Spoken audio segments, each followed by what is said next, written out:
We'll continue with warriors among us who are doing battle. Acute lymphoblastic leukemia. I don't know about you guys, but those words make me tremble. So it is my pleasure to introduce warrior Kyle Holmes.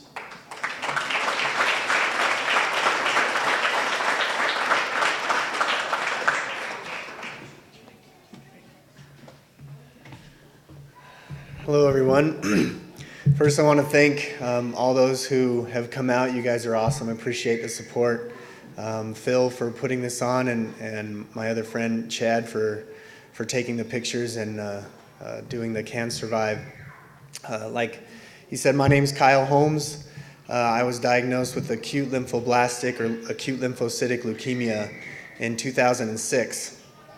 Now, I didn't know what that meant. I just knew what leukemia meant. The doctor came in and told me that it is obvious you have acute lymphoblastic leukemia and you have 2 weeks to live if you don't start chemo right away.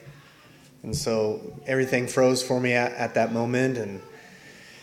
And I mean, I didn't hear anything after he said that. And my wife was in the room with me. We'd only been married for about a year. And my parents were in the room, and her parents were in the room, and it just went silent. We were all in shock, and it happened actually. I was starting to get sick a few months before. I was getting tired. I was taking naps in the middle of the day, long naps in the middle of the day, and my wife thought I was just being really lazy, which was half of the case. But and then we had a yearly vacation that we would go on with my family, and I always looked forward to this vacation, and so I wanted to go, and so I thought, okay, I'm just going to go to the doctor, and I'm gonna get some medication so that I can feel better while I'm on vacation. Well, so I went into the urgent care, and the lady sat me down, and she took my blood pressure, and it was really low, and so she thought, okay, let me try something. So she had me stand up, and she took my blood pressure again, and the blood pressure dropped even lower. And so she thought, okay, I think we need to take a blood test. And so I took a blood test, and they hooked me up to an IV, and I was getting some fluids, and I was feeling better, and I thought, okay, maybe I was just dehydrated. And so not too long after that, the doctor came in and said, the blood test came back abnormal. Most people have about a 5,000 to 10,000 white blood cell count, and your test came back, you have a 700 white blood cell count. So I said, okay, what does that mean? And she said, well, it could be wrong. We can test again. And so I said, yeah, go ahead and take some more blood and do another test. And then again, 30 minutes later, an hour later, she came back and said the same thing. And then she listed off some things that it could be, virus, a bacteria.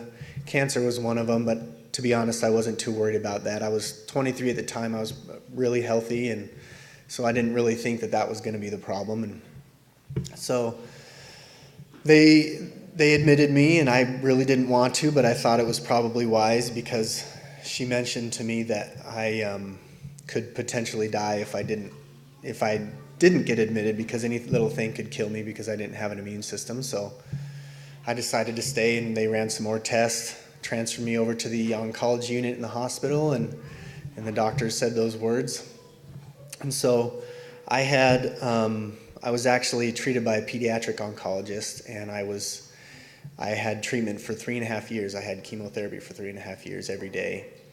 And like some of the previous speakers, you think you have a perspective on life, and you think you understand things, and you have goals, and you have aspirations, but life throws you curveballs, and you look at life a little differently. You appreciate the little things. You appreciate being able to just get up out of bed, or being able to, take a shower. I mean, I couldn't take showers. I had to take baths because I didn't have the energy to stand up. But I think, he mentioned warriors, but I think it's true that those who are going through it are warriors, but I think warriors cannot be warriors without their support. And so, I mean, my wife, we were only married a year. She was such a great support to me. My family, I was blessed to have people around me to help pick me up when I was down. And all of you are all supporters. You're here tonight supporting.